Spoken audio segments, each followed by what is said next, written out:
Project film kajiman kita yang udah kita tunggu-tunggu akhirnya akan rilis. Sebenarnya film ini kita produksi selama kurang lebih 18 hari shooting days dengan lokasi sebenarnya nggak terlalu banyak, kita cuman 3 kota, Jakarta, Cipanas dan Semarang. Itu Semarang tempatnya Tangerang. yang panas banget. Sebenarnya cerita kita punya lokasi yang lumayan unik, dan kita juga baru ketemu sama beberapa lokasi ini sih, kayak seperti contohnya rumah sakit itu emang kita merasa beruntung bisa dapat rumah sakit gitu, karena rumah sakitnya tidak terpakai dan masih lengkap tapi ngeri juga gitu, karena jadi rumah sakitnya kosong nih. Kosong. Wow. Rumah sakitnya kosong, tapi juga pas kita masuk seperti rapi tapi kok ngeri ya gitu. Jadi waktu itu kan memang rumah sakitnya ada beberapa lantai. Ya namanya kita ngelihat lokasi kan harus lihat dari bawah sampai atas ya gitu. Cuman saya sampai lantai 2 aja deh gitu. Karena semakin tinggi semakin ngeri gitu, karena mungkin memang nggak dilewati banyak orang dalam kesehariannya kan gitu. Jadi takut deh gitu. Jadi emang lokasi kita ya rumah sakit itu tuh lumayan banyak cerita. Belum juga yang rumah Ismail, kita lokasi di Cipanas. Lumayan banyak cerita karena satu di sana entah kenapa dingin banget waktu kita syuting. Kita juga nggak siap deh, kita kemarin dingin banget kan.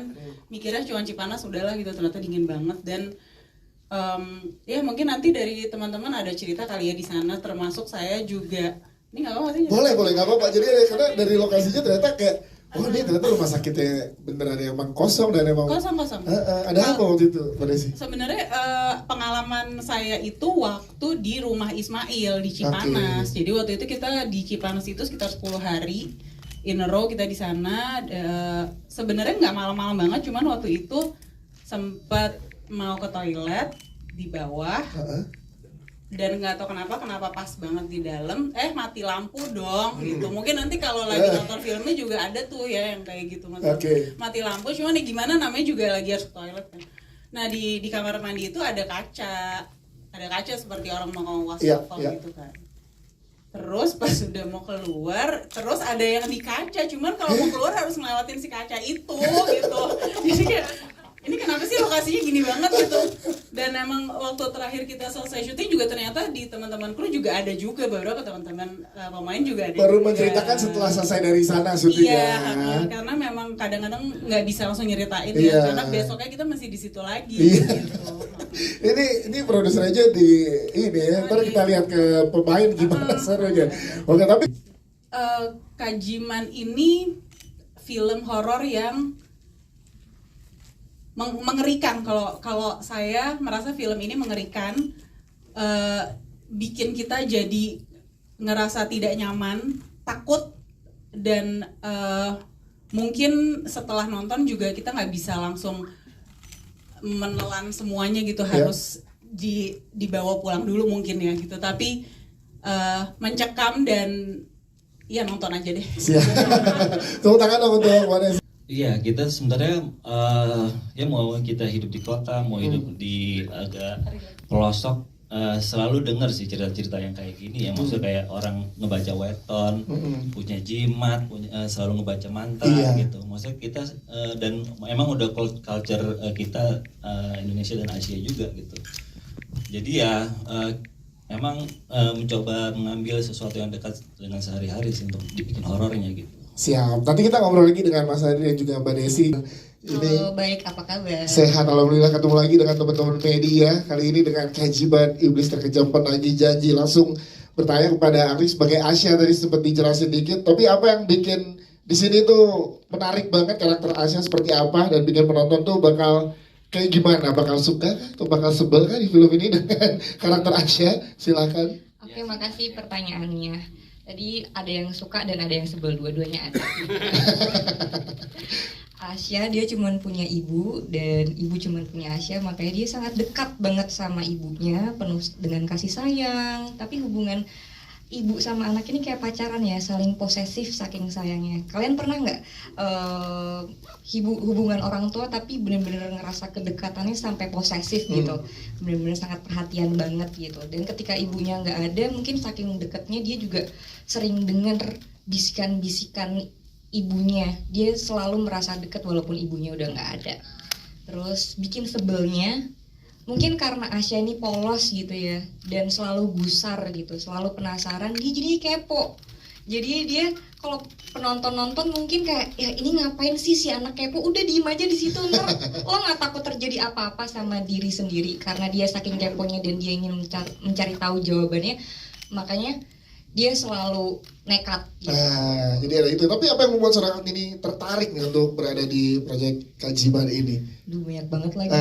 Boleh dong dijelasin ke teman-teman media dong. Gitu, yang pertama aku ngerasa relate gitu, walaupun perannya dekat sama aku, tapi ini beda dari horor-horor yang pernah aku mainkan. Kalau biasanya aku itu selalu jadi perempuan yang rebel, yang superior. Nah kalau di sini tuh aku bener-bener tone down banget, lemah lembut, perawat, yang ngomongnya kayak, selamat pagi, bapak gimana keadaannya hari ini, udah baikan belum, makannya enak nggak pak, yang kayak gitu. Terus juga aku benar-benar dihadirkan secara beda, makanya aku tertarik buat ngambil karena itu tantangan tersendiri buat aku gitu.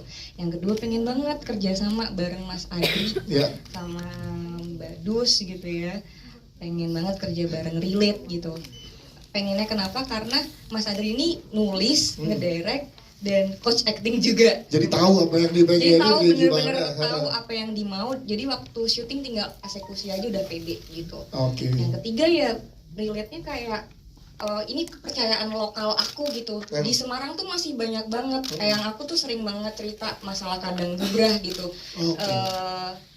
Masih banyak banget di Semarang tuh yang kayak rumahnya besar, hidupnya sebatang kara, sakitnya tuh selalu nggak jelas, terus rumahnya selalu diperbaiki tapi nggak pernah beres, di depan tuh selalu kayak ada tumpukan semen yang nggak pernah beres-beres gitu. Aku berarti karena bener ada deket rumah saya juga ada, jangan-jangan dia.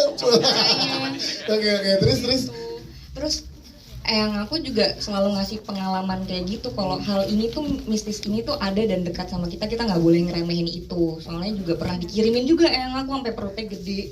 Nah itu kejadian deket banget berarti sama aku ya? Kejadian banget sama aku, ada santet karena mungkin sirik atau apa gitu.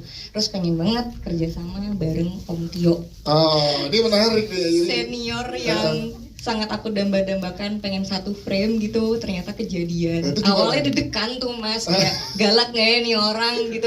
Dari jarak 1 kilometer aja kayak tahu nih Om Tio ini kayak galak banget gitu. Ternyata enggak, sangat mengayomi banget gitu. Dan aku malah banyak dapat insight dari dia yang membuat aku beda dari film horor lainnya. Ya saat ini perkenalkan Om Tio. Selamat siang buat teman-teman media, minal aidin wal faizin. Ya masih di sini gue berperan sebagai Rama. Rama itu laki-laki temannya Asya di rumah sakit. Dia sangat care sama teman-temannya, peduli sama sekelilingnya gitu, mau semuanya itu in control sama dia gitu. Sampai akhirnya Asya temannya ini, teman spesialnya Rama ini, karena rasa keingintahuannya dia, Rama jadi kebawa gitu, jadi mengikuti petualangan di film ini. Karena emang Rama itu orangnya peduli dan gak mau temannya kenapa-napa gitu. Jadi kita satu tempat kerja, tiba-tiba Asya ditugaskan untuk home care gitu.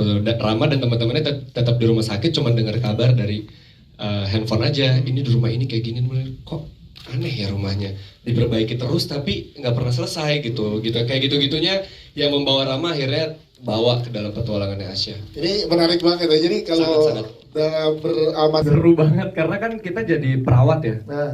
Salah satu alasan kenapa gue mau ngambil proyek Keajaiban juga kayak jadi perawat. Ada workshopnya nggak gitu? Ada. Jadi ya kita diajarin cara ngejahit kulit. Itu tuh seru banget ya. Cara ngejahit kulit tuh ini, cara ngukur tensi, terus kayak bagaimana cara merawat orang lanjut usia, penuh dengan perhatiannya segala macam. Terus kita juga belajar lelahnya perawat itu, kita kan hanya selama ini oh ya udah merawat di rumah sakit, ternyata tuh capeknya luar biasa gitu. Kita harus standby, kita harus sayang sama orang yang bukan keluarga kita gitu.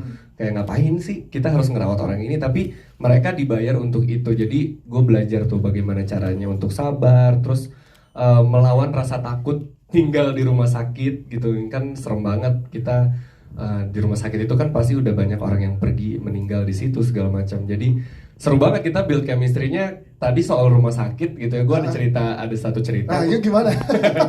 Gue kan orangnya penasaran banget ya. Kayak setiap film horor tuh pasti dipilih lokasinya karena ada sesuatu. Iya. Dan memang rumah sakit yang kita pilih ini pernah beroperasi dan sempat dipakai untuk rumah sakit penampungan COVID. Makanya itu tuh kayak masih rapi, ada alat tabung oksigen, tapi kosong. Kayak nggak kayak ditinggal gitu aja. Terus kalau Kak Adu sampai lantai 2, gue pernah sendiri ke lantai 3 dan 4. Terus video gue nyalain gitu. Nah terus, kayak wah ini ngeri banget. Iseng gitu, sambil nunggu syuting, ngeliat gitu. Ada tabung oksigen, masih ada kabel-kabelnya gitu. Pas ke lantai 4 kayak bulu kuduk langsung gitu kayak oke ini udah salah. Terus gue turun. Pas gue lihat videonya sih memang nggak ada apa-apa gitu. Cuman kayak feel-nya itu dingin, sedih banget. Kayak aduh ini pernah terjadi apa? Mungkin ada keluarga atau pasien yang nggak sempat ketemu sama keluarganya, itu berasa banget. Jadi emang salah satu di rumah juga nanti ada ceritanya juga gitu. Kayak di atas di dekat ruang talent itu Asya juga sempat kita ngalamin lah gitu. Jadi emang banyak sih lokasi-lokasi. Gue tuh nantangin soalnya kayak waktu di film-film horor sebelumnya juga kayak ngapain ya gitu, ini kenapa dipilih ini sih lokasinya, kenapa ya, cari tahu, ternyata alhamdulillah nggak ditemuin. Tapi di sini tuh kayak sempat ada 1-2 tuh ditunjukinnya sama bulu kuduk merinding, terus kayak ada yang jalan di lantai atas padahal nggak ada orang, kayak gitu-gitu sih. Ini menarik ya. Karena emang